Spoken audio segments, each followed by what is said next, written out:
Varahi silver jewellery. ఇప్పుడు మన Varahi silks KPHP store first floor లో 28 March hero Teja Sajja, heroine Meenakshi Chaudhary చేతుల మీదుగా గ్రాండ్ ఓపెనింగ్ జరగబోతుంది. ఆధునిక యుగంలోనూ కుల వివక్ష కొనసాగుతూనే ఉంది. నిరక్షరాస్యుని మొదలుకొని చట్టాలు తయారు చేసేటువంటి ప్రజాప్రతినిధి వరకు నిత్యం ఈ వివక్షకు బలవుతూనే ఉన్నారు. తాజాగా ఒరిస్సా రాష్ట్రంలో ఒక మాజీ ఎమ్మెల్యే కుటుంబం కూడా ఈ కుల వివక్షకు బలైనటువంటి పరిస్థితి ఏర్పడింది. ఒరిస్సా రాష్ట్రంలోని నబరంగపూర్ జిల్లాలో ఒక షాకింగ్ ఘటన చోటు చేసుకుంది. మాజీ ఎమ్మెల్యే సదాశివ ప్రధానిని భద్రా సామాజిక వర్గాన్ని నుంచి బహిష్కరించారు. ఆయన కుమార్తెకు వేరే కులానికి చెందినటువంటి యువకుడితో పెళ్లి చేయడానికి నిర్ణయించుకోవడమే ఈ నిర్ణయానికి ప్రధాన కారణంగా తెలుస్తుంది. నిజంగా సమాజం ఏర్పాటు చేసినటువంటి నిబంధనలను ఆయన ఉల్లంఘించారని ఆరోపిస్తూ ఈ కఠినమైనటువంటి నిర్ణయం తీసుకున్నారు ఆ కులానికి సంబంధించినటువంటి పెద్దలు. ఈ విషయమై భద్రా సమాజం యొక్క నాయకులు నబరంగపూర్ జిల్లాలోని మారిగావ్ బ్లాక్, అదేవిధంగా దామనగూడ గ్రామంలో ప్రత్యేకమైనటువంటి సమావేశాన్ని కూడా ఏర్పాటు చేశారు. అఖిల భారతీయ భద్రా వికాస్ పరిషత్ ఆధ్వర్యంలో జరిగినటువంటి ఈ సమావేశంలో సమాజంలోని పెద్దలందరూ కూడా పాల్గొన్నారు. సదాశివ ప్రధాన్ని కుటుంబం తీసుకున్నటువంటి నిర్ణయం భద్రా గిరిజన సమాజం యొక్క సాంప్రదాయాలకు ఆచారాలకు విరుద్ధంగా ఉందని కూడా వారు భావించారట. అయితే ఈ నేపథ్యంలో మాజీ ఎమ్మెల్యేతో పాటుగా ఆయన కుటుంబ సభ్యులను కూడా ఆల్మోస్ట్ సామాజికంగా కొంతవరకు వెలివేస్తున్నట్లు ఒక లేఖ ద్వారా ప్రకటించారు. అయితే ఈ బహిష్కరణ వల్ల సమాజానికి చెందినటువంటి ఏ సభ్యుడి కూడా ప్రధాని కుటుంబంతో ఎటువంటి సంబంధం కలిగి ఉండకూడదట. వారి ఇంటి శుభకార్యాల్లో కానీ ఇతర వేడుకల్లో కానీ పాల్గొనకూడదని ప్రధానంగా నిర్ణయించారు.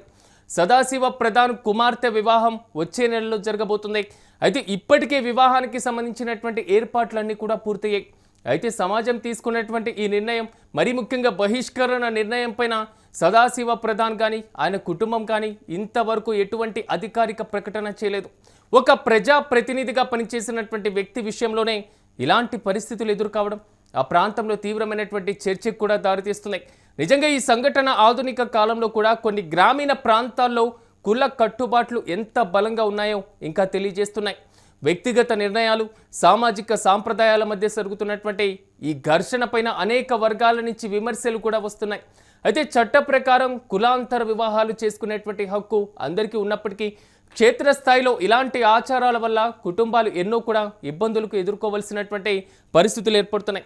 అయితే కుల వివక్ష జరిగినటువంటి పరిస్థితుల్లో పూర్తి స్థాయిలో ఇప్పుడు మాజీ ఎమ్మెల్యే సంఘటనే మనం చెప్పుకుంటున్నాం. కానీ గతంలో కూడా ఒరిస్సాలకు చెందినటువంటి మాజీ ఎంపీ కూడా ఇలాగే కుల బహిష్కరణకు గురైనటువంటి పరిస్థితులు కనబడుతున్నాయి. అది కూడా నబరంగపూర్కి చెందినటువంటి మాజీ ఎంపీ, మరీ ముఖ్యంగా బీజేపీ నేత ప్రదీప్ మాచూ పైన కూడా గిరిజన సంఘాలకు యొక్క సంబంధించినటువంటి నేతలు, సమాజం కూడా కుల బహిష్కరణ చేసినటువంటి సందర్భాన్ని కూడా మనం గతంలో చూసాం. అయితే ప్రధానంగా గతంలో జరిగినటువంటి పరిస్థితి కూడా ఇలాంటిదే జరుగుతుంది. ప్రధానంగా ఏదైతే గిరిజనేతరుల్ని వివాహం చేసుకున్నటువంటి పరిస్థితికి శిక్షకు గురైనటువంటి పరిస్థితి, 1 కాదు 2 కాదు 12 సంవత్సరాల పాటు కుల బహిష్కరణ చేసింది అప్పటి సంఘం. అంటే నిజంగా ఒక రకంగా చెప్పుకోవాలంటే మనం ఆధునిక కాలంలోకి వచ్చాం, 21వ శతాబ్దంలోకి వచ్చాం. ఇప్పటికీ కులాలు, మతాలు, ప్రాంతాలు, వర్గాలు, వర్ణాలు అనేటువంటి కాన్సెప్ట్తో ముందుకు వెళ్తూ ఉంటే నిరక్షరాస్యతే దీనికి ప్రధాన కారణమా అనేటువంటి కోణంలో కూడా అనేక ప్రశ్నలు తలెత్తుతున్నాయి. ఈ ఆధునిక యుగంలో కూడా ఇంకా కుల వివక్ష ఈ విధంగానే కొనసాగుతుంటాయి. నిరక్షరాస్యుడికి అయితే కొంతవరకు ఉంటుంది.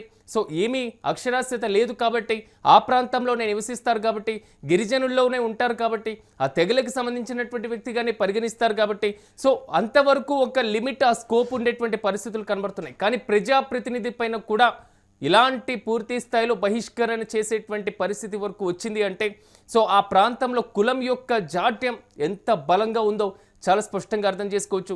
ఒక్కసారి జరిగినటువంటి ఘటన, గతంలో ఎంపీ మీద ఏదైతే బహిష్కరణ వేటు వేశారో సో అది ఒరిస్సా రాష్ట్రంలోనే చోటు చేసుకుంది. తాజాగా మనం మాట్లాడుకుంటున్నటువంటి ఈ ఎమ్మెల్యే వ్యవహారానికి సంబంధించినటువంటి ఇష్యూ కూడా ఒరిస్సాలోనే చోటు చేసుకుంది. అంటే ఒరిస్సాతో పాటుగా ఏదైతే బీహార్ ప్రాంత సరిహద్దుల్లో ఉన్నటువంటి ప్రధానమైనటువంటి ప్రాంతం అంతా కూడా నిరక్షరాస్యత ఎక్కువగా ఉండేటువంటి ప్రాంతం. సో ఆ ప్రాంతంలో గిరిజన తెగలు కూడా ఎక్కువగా ఉండేటువంటి సిచ్యువేషన్. సో గిరిజన తెగలు చాలా బలమైనటువంటి విశ్వాసాలని కలిగి ఉండేటువంటి పరిస్థితి. కానీ పూర్తి స్థాయిలో గిరిజనులకు సంబంధించినటువంటి వ్యవహారాల్లో ఎస్సీ ఎస్టీ కేసులను కూడా పూర్తి స్థాయిలో చట్టాలను కూడా ఏర్పాటు చేసినటువంటి పరిస్థితి కనబడుతున్నాయి. ఇప్పటికీ ఈ చట్టాలు అమలు ఎంతవరకు జరుగుతున్నాయి అనే దానిపైన మాత్రం రకరకాల విమర్శలు కూడా వ్యక్తమవుతున్నటువంటి పరిస్థితి కనబడుతుంది. కుల బహిష్కరణ చేసేటువంటి సిచ్యువేషన్స్ కుల బహిష్కరణ చేసేటువంటి అవకాశం, కుల బహిష్కరణకు గురయ్యేటువంటి పరిస్థితులు ఈ మొత్తం ఇంకా 21వ శతాబ్దంలో కూడా ఉన్నాయి అంటే స్వతంత్ర భారతం ఎంతవరకు వెళ్తుంది అనే దానిపైన మాత్రం విమర్శలు వ్యక్తమవుతూనే ఉన్నాయి. అయితే కుల జాడ్యం భారతదేశం ఇంకా చాలా బలంగా కనబడుతుంది అనేటువంటి అంశం మాత్రం కీలకంగా మారుతుంది. కులాంతర వివాహాలు చేసుకునే వారికి ప్రోత్సాహకాలు అందిస్తాం, కులాంతర వివాహాలు చేసుకునే వారికి కొంతవరకు కీలకంగా ప్రభుత్వం అండదండలు ఉంటాయి. కులాంతర వివాహాలు చేసుకోవాలి, కులం మతాలని పక్కన పెట్టాలి, ఈ మొత్తం కూడా కేవలం సిద్ధాంతాలకే పరిమితమవుతున్నాయి. ఇంకా ఆధునిక భారతదేశంలో కూడా ఈ ఆధునిక కాలంలో కూడా స్వాతంత్రం వచ్చి ఇంకా 75 ఏళ్ళు పైబడిన సంవత్సరాలు గడిచినా కూడా ఇప్పటికీ కుల విశ్వాసాలు, కుల వివక్షతలు భారతదేశంలో కింద వరకు, పునాదుల వరకు ఉన్నటువంటి పరిస్థితి కనబడుతుంది. ఇది సాధారణమైనటువంటి పౌరులకు కాదు, కేవలం పేదలకు మాత్రమే కాదు, మధ్యతరగతి వర్గాలకి మాత్రమే కాదు, ప్రజాప్రతినిధులు, చట్టాలకు ఎన్నికైనటువంటి ప్రజాప్రతినిధులు కూడా దీనికి బలవుతున్నటువంటి పరిస్థితులు కనబడుతున్నాయి. తాజా సంఘటనలు ఒరిస్సా రాష్ట్రంలో చోటు చేసుకోవడం మాత్రం కొంతవరకు ప్రకంపన రేపుతున్నటువంటి పరిస్థితి కనబడుతుంది. వారు చేసినటువంటి నేరం కులానికి సంబంధించినటువంటి అంశాన్ని పక్కన పెట్టేసి కులాంతర వివాహాలకి చోటు చేసుకోవడం. సో వారి యొక్క కుటుంబ సభ్యులను కులాంతర వివాహాలకి ప్రోత్సహించడమే వారు చేసినటువంటి నేరమా అనేటువంటి పూర్తి స్థాయిలో ప్రశ్నలు కూడా తలెత్తుతున్నటువంటి పరిస్థితి.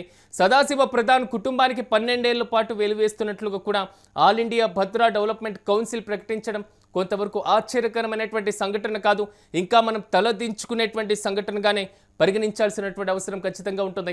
భారతదేశంలో ఇలాంటి కుల వివక్షతలు చోటు చేసుకున్నంత కాలం దేశం అభివృద్ధి పదంలో ఉన్న దేశంలో కొన్ని ప్రాంతాలు ఇంకా వెనుకబాటుతనానికి గురవుతున్నటువంటి పరిస్థితులే కనబడుతున్నాయి. కులాంతర వివాహాలను ప్రోత్సహిస్తూ అనేక చట్టాలు రావడం జరిగింది. సో ఎస్సీ ఎస్టీ గిరిజన ప్రాంతాల్లో ఉన్నటువంటి వారికి రక్షణ కల్పిస్తూ అనేక చట్టాలు రావడం జరిగింది. అయితే సమాజంలో వారు మిళితమయ్యేటువంటి పరిస్థితులు ప్రోత్సహించడానికి అనేక చట్టాలు రావడం జరిగింది. కానీ ఈ చట్టాలన్నీ ఎంతవరకు అమలవుతున్నాయి అనేటువంటి పరిస్థితులు ఇలాంటి సంఘటనలు ఎదురైనప్పుడే సో ఒక $1 మిలియన్ ప్రశ్నగా మారుతున్నటువంటి పరిస్థితి. సో మనం చూస్తున్నాం, సో కుల వివక్షకు గురైనటువంటి ఒక మాజీ ఎమ్మెల్యేకి సంబంధించినటువంటి వ్యవహారం. సో ఒరిస్సా రాష్ట్రంలో నవరంగపూర్ జిల్లాకు చెందినటువంటి మీరు చూస్తున్న ఈ మాజీ ఎమ్మెల్యే పేరు సదాశివ ప్రధాన్. కానీ భద్రా సామాజిక వర్గానికి చెందినటువంటి ఈయన సో కులాంతర వివాహాన్ని ప్రోత్సహించారు అనేటువంటి నేపథ్యంతో అదే సామాజిక వర్గం నుంచి బహిష్కరణకు గురవడం మాత్రం కొంతవరకు ప్రకంపన రేపుతున్నటువంటి పరిస్థితులు కనబడుతున్నాయి. సో ఎంతవరకు చట్టాలు ఇంప్లిమెంట్ అవుతున్నాయి అనేటువంటి అంశాన్ని పక్కన పెట్టేస్తే నెక్స్ట్ మాజీ ఎమ్మెల్యే ఏం చేయబోతున్నారు? సో కుల వివక్షకు గురై కుల బహిష్కరణకు గురయ్యారు కాబట్టి చట్టానుసారం పూర్తి స్థాయిలో కంప్లైంట్ ఇచ్చేటువంటి అవకాశాలు పరిశీలిస్తున్నారా, లేదా కుల వివక్షకు తాను బలయ్యాను కాబట్టి సో ఆ కుల బహిష్కరణను తాను స్వాగతించేటువంటి పరిస్థితుల వైపు అడుగులు వేయబోతున్నారా అనే దానిపైన మాత్రం ఉత్కంఠ కొనసాగుతుంది.